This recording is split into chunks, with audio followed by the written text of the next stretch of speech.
Hi there, Dr. Gary here, Dr. Gary on the road. We sell dental practices nationwide. So, today's topic is going to be buyer and seller in a few different scenarios are digging their heels in and not budging. So we'll get into this in a minute. We're now in 26 states selling dental offices. We have 10 employees, and we've been in business for 12 years now. We're quite excited. I was a dentist for 25. We're available to you 363 days a year. We take off Christmas and Easter. Our phone number is 201-663-0935. Our website is dentalpracticeguide.com. You can call us for free consultation anytime from 7:30 a.m. East Coast to 9:30 p.m. We're always available. Our number is 201-663-0935, and the website is dentalpracticeguide.com, Dental Practice Guide.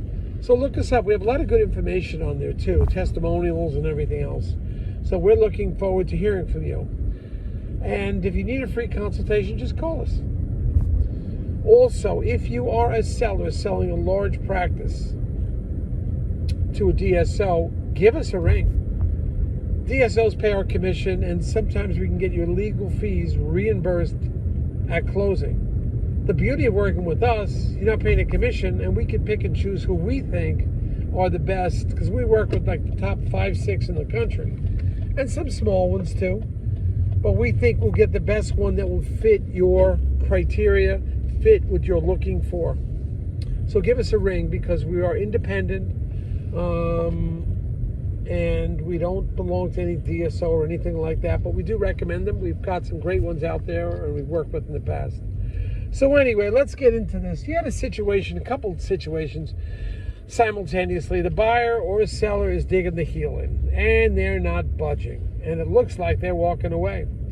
So we have the first deal, contract disputes. As you know, there's a lot of moving parts in a dental contract,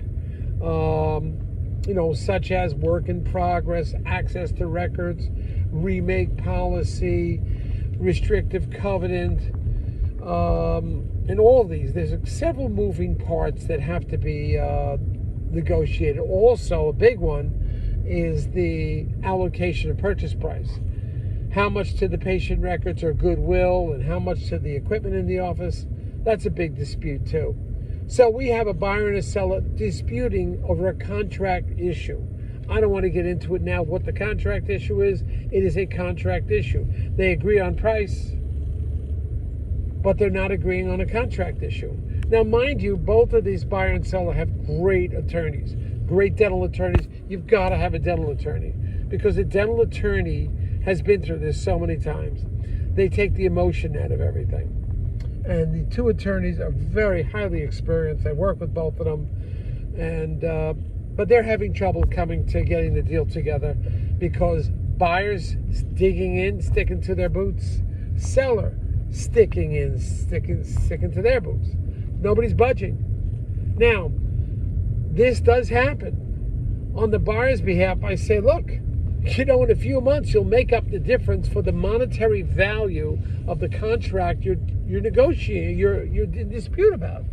You can make the difference up.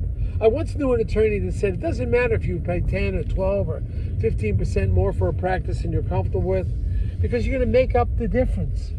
That is, if you can handle the cash flow, you'll make up the difference. You have a business that's going to grow. The seller's only going to get X dollars. His numbers drop to zero after the sale. You're going to be continuing to make money. So I try to get through the buyer to say, negotiate a little bit more, or there's value to what you have on the contract issue. But buyer's sticking in, buyer's ready to walk away. Seller says, I don't care. These are my terms. I'm not budging on that contract. The attorneys are not being successful. I'm not being successful talking to them. They're simply digging in. In situations like this, I would say both buyer and seller are going to lose, because the buyer has to spend a couple more months finding another practice. The seller has to wait a few months for me to find another buyer. I do always have some waiting in the wings, but now you're going to lose another 2-3 months. And who knows what can happen? Pandemic, your war in Ukraine, disability by buyer or seller. I don't know. Anything could happen at any time. So you can't just say, well, I've been practicing 35 years, what's another year? Makes a difference. Can't think that way.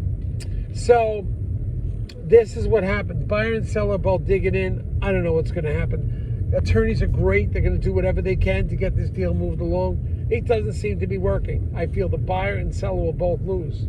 Now we have another one. We're arguing over price. We're about, 15% apart, somewhere around there. I'm telling the buyer the same thing. Look, you're going to make up this difference. You'll make it up. Or else you're going to have to spend a couple more months finding another practice. In that time period of looking for another practice, you wouldn't be able to generate the money that you would for this practice. By the way, we have this, just a side note. I know you may not believe this, but I know it's true. Because the doctor, I sold her a practice 10 years ago, and she did the same thing. 10 years ago, in a 60-day time period, believe it or not, she was up 20% on a $500,000 practice. 20% in 2 months, 60 days. I know it's unheard of. I saw the papers. I saw the documents. She did it. Now she's doing it again. She wants to sell one of her practices. She owns a practice she just bought, grossing like, I don't know what it was, like $700,000 or something like that, $60,000 a month. She's actually more than doubled the practice in 3.5, 4 months. More than double. I know it's unheard of, but when you see the documents, you got to believe it. More than doubled. So, sometimes you're fighting over the prices, you're fighting over the contracts, you can make the difference up in no time. So anyway, these two are 15% apart. They're digging in. The buyer was instructed by the bank what they thought it was worth, 2 banks. The seller says, look, we're not asking for too much money, because up in Canada, they're paying 125%. In California, 85, 90, 95% of gross. So that was the rationale. But the buyer's just saying, hey, I've been instructed by the banks where the value is. So I feel the buyer's going to lose by walking away, and I think the seller's going to be losing by letting him walk because of anything that could happen. But I'm in the middle. We try to do the best we can, and also we have great attorneys on this one. But it's a problem. So that's kind of what we're dealing with on this Thursday afternoon. We hope it gets together, but these teams, they're battling. But that's what happens in our business. Sometimes they just walk. They can't get it together. Since it's a seller's market, I'll have backup buyers, and I think the buyer will lose on each one of these deals. But the seller has to go through more buyers, and maybe it's not the perfect buyer. So this is what happens on a day-to-day basis. I don't know what you read about or what magazines you read. This is real time, real life. And this is what we've got to deal with today. And you got to deal with emotional things sometimes. Some of these things come down to emotions. We'll see. But that's where we are. Right now we have buyers and sellers walking, and they're not negotiating. So we have to start over again. Anyway, call us if you need us. We're always here to talk to you. If you have questions, we'll give you some free advice. Have a wonderful day out there. We're getting some warm weather here in Jersey. Finally, I think it broke 55, 58 today. I can't believe that. I'm going to the beach tomorrow. Stop off at the flea market on the way there. Okay, bye.